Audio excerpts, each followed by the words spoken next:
Maswerteng hapon po mga ka-STL. Narito na po ang resulta ng STL Laguna para sa araw na to, second draw. September 29, 2025, araw ng Lunes. Naway ang mga natayaan nyo pong mga numero kanina ay manalo nawa ngayong hapong ito, 4 PM. Kaya't kunin nyo na po ang inyong mga ticket. Narito na po ang resulta.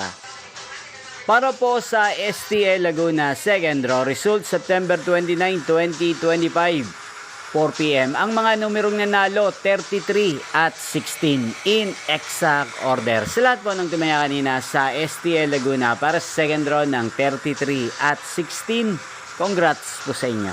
At ngayong hapong ito sa STL Laguna, natin pong i-shoutout si Ate Rosa ng Laguna. Shoutout po sa inyo, Ate Rosa. Sana po ay nasa maayos kayong kalagayan. At sa lahat po ng mga taga-Laguna dyan na lagi pong nanonood sa channel na to, shoutout po sa inyo. Yung pong napanood ang resulta ng STL Laguna sa channel na to, Roderick Hernandez TV. Magkita-kita pong muli tayo mamayang 8 PM. Thank you for watching.